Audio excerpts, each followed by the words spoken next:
My husband almost caused an accident and blamed everyone else, including myself. My husband and I have been together for 9 years. We have recently started marriage counseling to hopefully improve communication. I'm starting to think it's not a communication issue, but an incompatibility issue. A lot of recent disagreements are related to safe practices with our toddler. He thinks I worry too much about safety. I think he lacks good judgment in regard to safety. Today we were driving, with our 2-year-old in the car, and there were 5 vehicles ahead of us.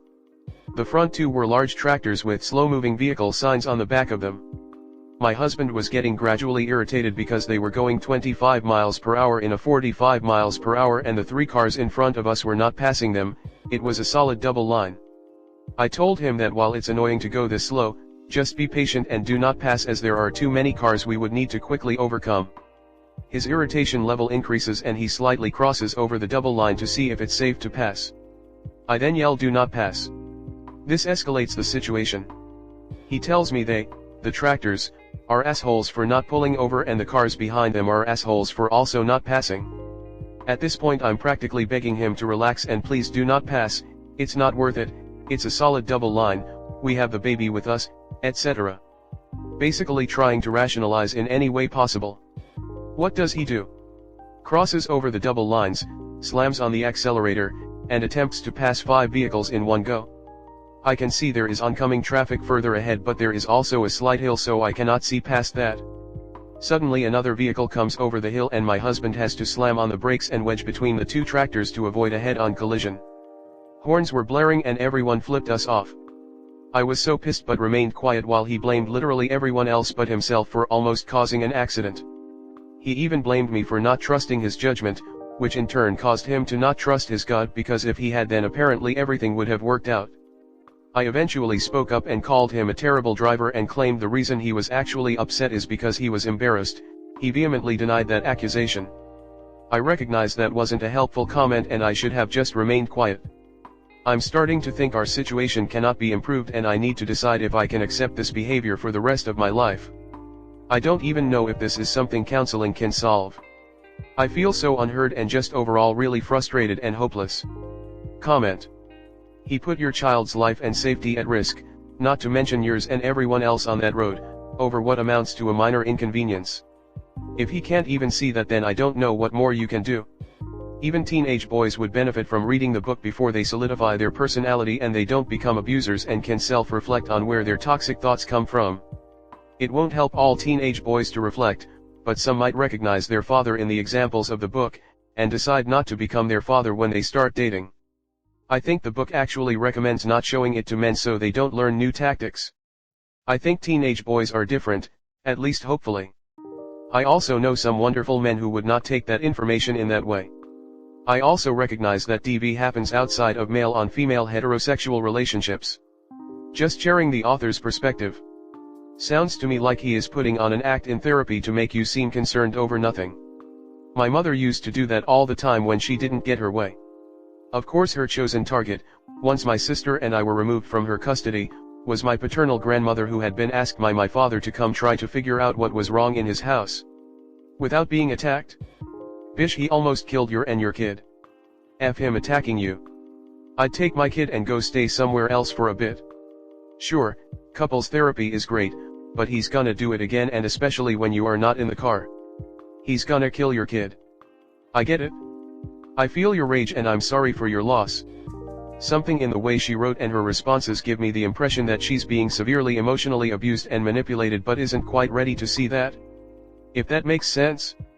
A part of me wanted to rage and scream at her to leave and save her kid, the other part felt like she would run right back to this man if she felt attacked by Reddit. Yeah, I'm probably need to log off Reddit now and take W break. She literally tried to just say a normal thing to him regarding his behavior, and she stopped in the middle of it because she knew she was going to get attacked.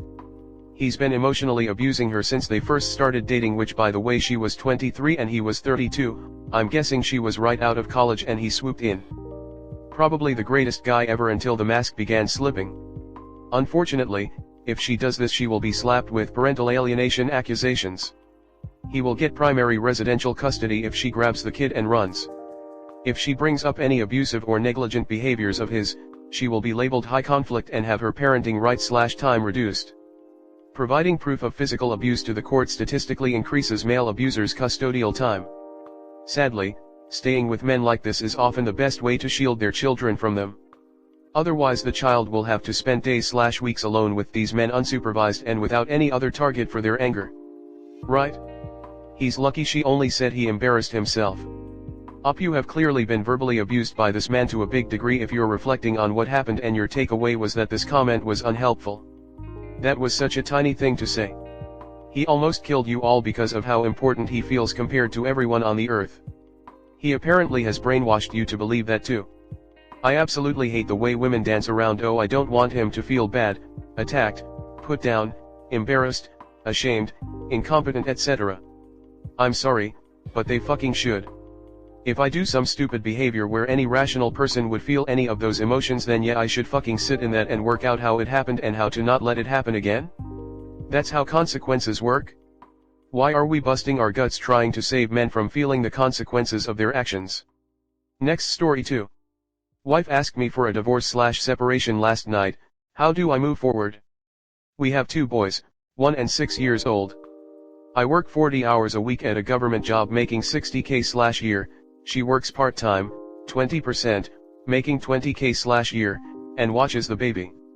My mom helps watch the baby for a few hours 2 days a week so she can work. She's been thinking about this for the past few months, she said. It boils down to us having different values. She has higher standards than me. She wears the pants in the relationship, and she's always the one to get mad. She feels like she's the one doing everything in the relationship. It's easier with the 2 kids when I'm not around. Sometimes I feel the same, in that it's easier when it's me and the 2 kids without worrying about making her mad. Compared to her, I have a lack of initiative. She always wants to be moving up in life, while I feel like I can't keep up and would rather enjoy what we have, and she's made it clear she will never slow down. She wants the best schooling and best home for our kids. I, on the other hand, am a bit more simple, and am about making the most of and adjusting to whatever current situation we find ourselves in. I also want our kids to have good schooling and a nice home, but I think that being there for them unstressed and giving them as much love as we can takes precedence over most things. As another example, all the furniture in our house was chosen and bought by her. If I was by myself, I feel like the kids and I don't need a lot of extra stuff. I probably would have an open floor living room, no TV, and mismatched chairs, maybe an inflatable or beanbag couch. Another thing is that she feels like I'm another child she has to take care of, that she has to clean up after I watch the kids. I would/do clean up, but I can't do it until after I take care of the kids, and then, my cleaning is not up to her standards. I definitely suck ass at some things, like cooking, handiwork around the house, decorating, anything aesthetic really, fixing/putting together things. I try to make up for it in other areas like doing dishes, laundry, bathing, and putting the kids down, and being the one to wake up and feed the baby at night, and being available whenever to take the kids when she needs a break or to work. She says the things I do are not helpful enough. She also knows that I'm already at my limit as far as what I can do to help out, and she's at hers. My 100% is not good enough. I don't disagree with her on any of these things. Continuing on this way is unacceptable to her. She's unhappy and she's going to be a moody mom to the kids all the time. When she looks at me, she gets pissed. She also feels that it's not fair that I get to go to work and not have to be around kids for 40 hours a week, and do my hobby on my lunch break. She told me wouldn't it be nice for me if I didn't have to walk on eggshells all the time. I've tried in the past to up my cleaning and taking more initiative/lead on life decisions, but either I eventually slip back down or it isn't enough, or I don't push for changes because I'm content with our life. I do feel unhappy in life sometimes that I'm walking on eggshells, but I told her right away that I still love her and don't want a divorce or separation. I asked if she still loves me and she said she doesn't know. I'm feeling a mixture of sadness, anger, disbelief, and tiredness. I thought of trying to pick up another job to make more money so she doesn't have to work, but then she wouldn't be able to further her career, which would be necessary to send our kids to a nicer school and move to a bigger place. Marriage counseling is another option that I'm willing to try. I don't know how to fix this or how we should move forward. Comment. You seem resigned to let the chips fall where they may. I think she's right to want more than an inflatable couch and just the basics, and you seem to be unwilling to acknowledge that this is a normal desire. You also haven't mentioned any desire to change, so I think maybe you are in your own way relieved. Maybe you aren't happy either. So all of the mental load is on her. She has to think of everything. I don't think you realize how many things she needs to do and remember. It's not about laundry or dishes. It's about who thinks about everything that needs to be done, what everyone needs. Also you say she doesn't feel it's fair that you get to work and not be around the kids for 40 hours a week. Your solutions is to look for an extra job. Are you not listening to her at all? She probably has been trying to get through to you for years. She's already checked out. Doing the laundry and dishes feels like such a male perspective of running a household. Does he keep an eye on when to do the laundry? When certain clothes need to be cleaned for certain events? Does he fold away clothes promptly after they dry? Does he recognize which clothes need to be ironed and at what temperatures? Does he keep track of the detergent and plan to purchase more, not when it runs out but just before? Does he identify tough stains and soak them enough, in time before actual laundry? Does he discover wear and tear of the clothes and keep a note which ones to replace? Running a household can't be reduced to laundry and dishes, just as running a business can't be reduced to presentations and quarterly reports. His wife is running a household and he is compiling Excel sheets and thinking he's the vice president. I don't know, you lost me at inflatable couch. Having to buy all of the furniture myself because my husband doesn't see the need for a TV or an actual couch would irritate me pretty badly. Then making her seem high maintenance for wanting those things. Really? Why can't you cook and clean adequately? Are you using the wrong cleaning products? Are you putting dirty dishes away? Are you undercooking chicken? Can you fry an egg or make grilled cheese? You can learn to cook simple things on the internet or with recipes, and your wife can show you exactly how she likes things to be cleaned.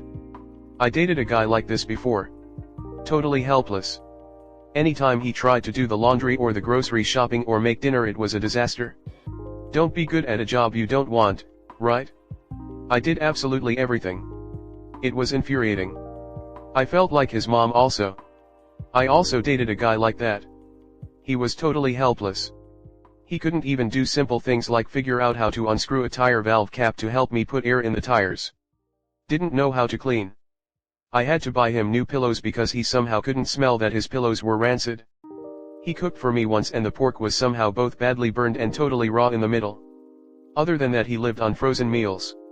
Didn't have furniture at his place. He was in his mid-20s and my first boyfriend. I broke up with him and felt so much relief. I can't imagine being married to someone who is deeply incompetent and doesn't feel the need to learn how to do basic things. You think you're getting a partner and instead you get another kid, carrying the weight of the world on your own.